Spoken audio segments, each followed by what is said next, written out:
The Trump press conference was practically 24 hours ago. I covered it extensively on last night's Two-Way Tonight. We're not here to go chapter and verse through what was said, but I do want to hear from each of you.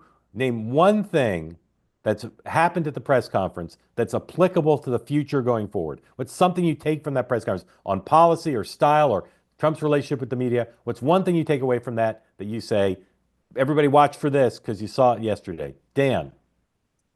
Uh, that he is going to push and push and push, and I don't think he always knows what the desired outcome is that he wants, but he's going to try to get something. So he just is going to flood the zone. He doesn't, 90% of it won't happen in totality, but he will, get something for each of the things he said. Sean. I don't mean to sound cliche in this, but at the end of that press conference, I sort of said, this is what America first looks like. There was this overarching theme, renaming the Gulf of Mexico, reclaiming Greenland, talking about the relationship with Canada and Mexico, bringing jobs back. Like everything is central to this theme of America first. And it manifests itself in everything. As I made a list yesterday of everything that he was doing, it all came back to that central idea. Like there was nothing that wasn't under that umbrella. And I agree with Dan. I mean, it's flooding the zone, but it's done so under the guidance of America should be prominent and first in the thought process. I thought the way he answered the question about Canada was excellent, right? They're our neighbor. We want to be a good neighbor, but why are we going into debt to subsidize them? And I think that epitomizes so much of what's happening now. Like, why are we the ones that have to deal with the consequences of other people? He talked about that with respect to NATO too. It's a two-way street. You agreed to put 2% of your GDP into national defense. Why do we protect you if you don't do that? Right. There was an overarching theme that I think was very telling to what, and it was much more defined than I thought in the first term. Like everything he said, I thought went back to that one point.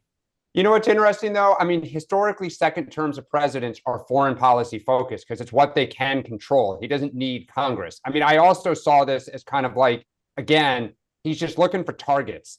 Right. I mean, Sean, you said reread the Art of the Deal, which I actually did for like the fifth time over the holidays. And he says oftentimes he doesn't really fully know what he wants from kind of what he's pushing for. It kind of comes to him as he's doing it. And I think all of these are soft targets that, to your point, it is America first. To Mark's point, it's good kind of TV. It sounds good. And he's going to try to figure it out as he goes along. I don't think he has an end game for any of those right now, other than getting the hostages out. Okay, I'll tell you, those are great answers as far as I'm concerned. I'll tell you what I took away from it. And again, there's a lot there. I've said before, I'll keep repeating it. The only thing harder than running against Donald Trump is covering him as a journalist. And if you look at the questions that were asked and the Insta coverage and then the coverage in the last 20 hours or so, the press is in a lot of trouble trying to figure out how to cover this.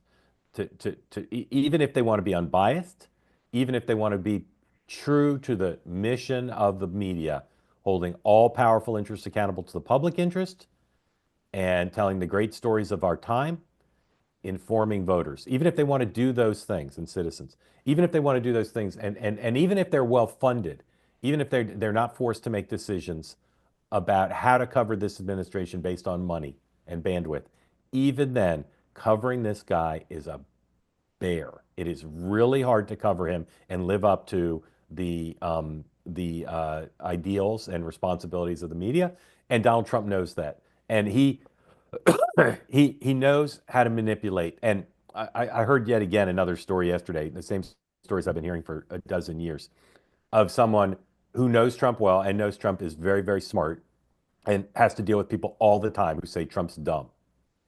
And it is so not in the service of truth to say Trump is dumb, but if you're anti-Trump and you think Trump is dumb, you are poisoning your ability to grapple with him. Because if you think you're dealing with a dumb person, you're gonna underestimate him.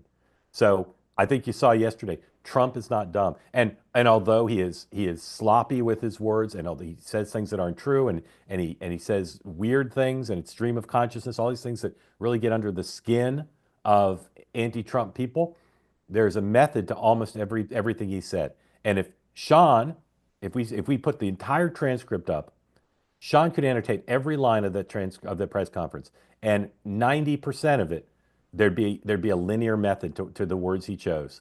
It is not as sloppy. 90% of it is not as sloppy as poor observers of Trump think.